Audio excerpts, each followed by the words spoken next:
When Martha Ellison moved into the old cottage on the edge of the village, the locals had only one warning for her: don't let a black cat cross your threshold. Once it enters, it never leaves, she'd laughed, thinking it was small-town superstition.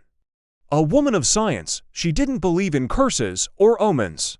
She'd moved to the countryside for peace, not ghost stories. But the night she moved in, a black cat sat on her doorstep. It was thin, soaked by rain, and stared up at her with eyes the color of candlelight. Her heart softened. "Poor thing," she murmured, opening the door. "Come in, then." The cat padded inside without hesitation. Somewhere in the distance, thunder rumbled, like disapproval. At first, it seemed normal enough. The cat, she named him Ash, was quiet, polite, almost too well behaved. He slept near the fire and never made a sound. But sometimes, in the flicker of the flames, his shadow didn't move the same way his body did. One evening, she noticed something odd. Wherever Ash sat, the light dimmed slightly, as if he drank it in. When she looked at him too long, her vision blurred. She began to dream of old wooden gallows, of a hooded figure whispering in a language she didn't know. And always, the cat was there, watching. A week later, she met Eleanor, the old woman from the neighboring farm. When Eleanor saw Ash, her face went pale. "You shouldn't have let him in," she said. "That's the Ellison cat." Martha frowned. "Ellison, that's my name?" Eleanor's voice trembled. It was one of your kin who started it.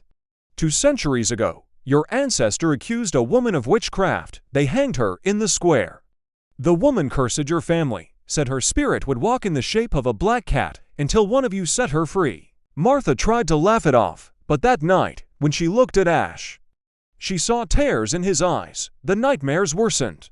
She dreamed of ropes tightening, the sound of weeping, the cat's cries echoing with human grief. When she woke, her hands were covered in dirt, as if she'd been digging. Then one night, she heard whispering under the floorboards. She tore up the old planks and found a rusted iron box. Inside lay a small black collar and a lock of dark hair, tied with red thread. Ash sat beside her, staring at the box. His tail flicked once. Then, in a voice that wasn't quite human, he whispered, "Free me." Martha screamed and dropped the box. When she looked again, Ash was just a cat, silent, still, but now she understood. The curse was real, and she was part of it. For 3 nights, she searched the old village records. She found the witch's name, Isolde Fair, executed in 1794. The record said her body was buried beneath the old gallows oak at the edge of the moor. At dawn, Martha took the collar, the hair, and the cat, and walked through the fog to that tree.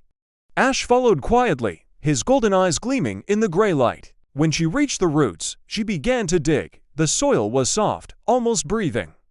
Her hands shook as she uncovered a bundle of bones, wrapped in what was left of a black shawl.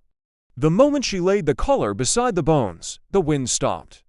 Ash stepped forward, pressing his paw against the skull.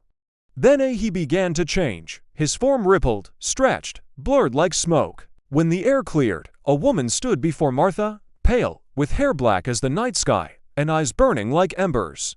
"You broke the chain," she whispered. "9 generations I have waited for one of your blood to do what is right." Martha could barely speak. "You were innocent, weren't you?" Isolde smiled sadly. "Guilt dies hard, but mercy lasts longer." She touched Martha's forehead. For a moment, Martha saw flashes, the hanging, the fire, the tears. Then warmth, peace. The figure faded into ash, carried by the wind, and the cat, her cat, was gone. That evening, Martha sat by the fire, the house quiet for the first time since she'd arrived. But something still lingered in the air, not dread this time, but calm. She looked out the window. The storm had cleared, the moon shone full and bright. On the garden walls sat a single black kitten, small, wide-eyed, and blinking at her with curiosity. She opened the window, it meowed once, a soft, innocent sound, and trotted away into the night. Martha smiled. The curse was broken.